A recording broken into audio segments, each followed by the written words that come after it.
Okay, here we go. Rennie, thank you, and the board, thank you very much. I'm really pleased to be here. And for everybody out there, you're all saying, finally he's getting up to talk. We only have 10 minutes left to go upstairs and have a couple of drinks. So I will try to keep this as quick as I can. Like I said, I got 10 minutes up here, so when something bad happens, we always, have a moment or so silence. And I figured, well, maybe I could kill 8 minutes because our hockey teams, Buffalo, Islanders, and Rangers, didn't do very well this year, so maybe we could just have 8 minutes of silence. But everybody I meet that don't know me, and they say, why did you play the way you did? And it was just, I guess, my personality. I've always felt I've been a very lucky person. December 12th, 1950, I was born, so there's the first time I was lucky. And then, as it came, my mother was the best athlete in our family. I got a piece of that. My dad, at the age of 16, jumped on a boat in Belfast and came to Canada. Irish, so I got a lot of that. So maybe that's part of my problem. I don't know. But I had 2 older brothers and a sister. Both my brothers were much better hockey players than me. But we had a rink in our backyard, and I wanted to play defense too because they were both defensemen. But after being run over for about 4 or 5 years by them, I figured I better pick another position. So I went into goal. And I was lucky, I got to play, move up on the teams pretty quick. And then each one of my brothers went to Cornwall, and I was fortunate enough to get asked to go play my last year junior in Cornwall, which I was thrilled. The hockey team was awful, but I got to follow my brothers. But I was lucky. I met a very beautiful woman there, and I married her in '72, and we had 2 kids. So, like Joe says, she raised the kids, the 3 of us. The 2 young ones and the oldest one. Fortunately for me, the 2 young ones left, but she's taken care of me for 52 years, so it's been pretty good for me.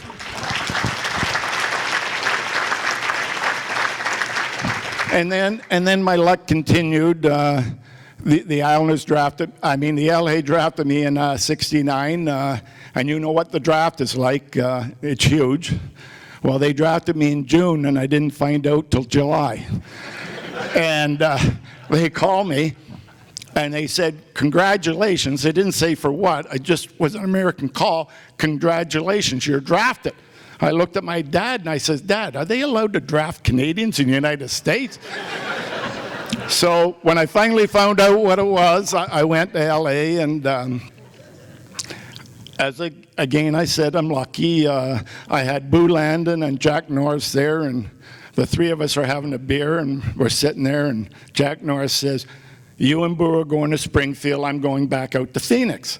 And I says, you and Boo are the 2 best goalies in training camp. He says, it doesn't matter.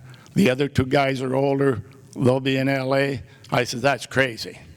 But it's exactly what happened. So I go to Springfield with Boo Landon, and as I said, I'm lucky. Boo separated his shoulder in the first game and never came back. So now I'm first goalie.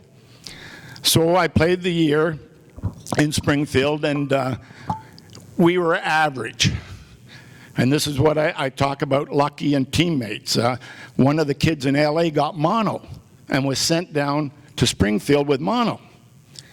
This kid with mono was the best player in our hockey team. He got us not only into the playoffs, but we won the Calder Trophy in 13 games. We lost 1 game, and that kid was Butchie Goring. So I'm going to jump way ahead to 1980. And Tori and me are talking, and I says, you know what, if we could ever get a guy like Butchie Goring, I said, our team would be, better. 2 weeks later, we got Butchie Goring. I thought, well, this is great, because Butchie and me are good friends and that. So we're out in Winnipeg, and we're playing in Winnipeg, and my brother played for the Washington Capitals and Winnipeg Jets, and one of his teammates was Gordie Lane. So I'm in Winnipeg. I'm getting ready for the game. I go out. My brother calls me, and he says, Gordy Lane's available. I said, there's no way Gordy Lane is available. He says, yeah. He says, he just walked out on the Washington Capitals. And he said he'll never come back. So I walking out with Tori, and I said, Tori, Bill, Gordy Lane's available. And Tori says, there's no way. I says, my brother just told me. So he goes back in. 2 days later, we got Gordy Lane on our team. And this is just before going in the playoffs. And then we get this big, lanky kid. You know, he won something that everybody said was special, something with the Olympics. And we get him coming in. So, like, I call him my six-pack. And the reason I've had such success is not because I played well. It was I had Kenny Morrow, Dennis Potvin, Gordy Lane, Dave Langevin, Stephen Pearson, and Tommy Johnson. I mean, I'm here because of my D. They were unbelievable. And if they didn't knock them down, I did. But,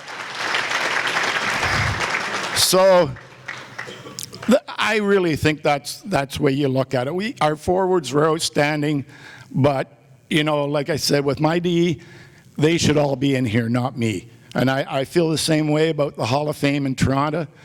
I mean, you have no idea how good Butchie Goring was. I mean, he actually won the Calder Trophy for us. He won MVP first year, 4 Stanley Cups, you know, and that's how teams survive. And our team won what we did because we had 16 guys that did everything together. So, like you say, I always laugh when somebody says, oh, Bobby Nystrom was on the third line. And I says, well, maybe you guys should look at how many big goals Bobby Nystrom scored. I mean, it was unbelievable. And I probably have a second or two. I can tell you a couple of things that happened. We played the Boston Bruins, and we had one huge bench clearing. It was unbelievable. It was a lot of fun, but it was unbelievable. That means I didn't get beat up too bad.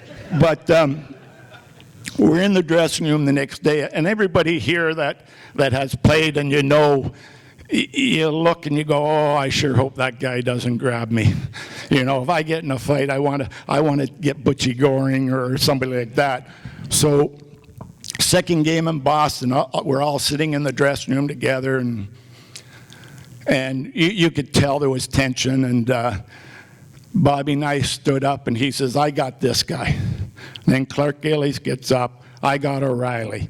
Gary Howard stood up, I got Cashman. And it just went down the list like this.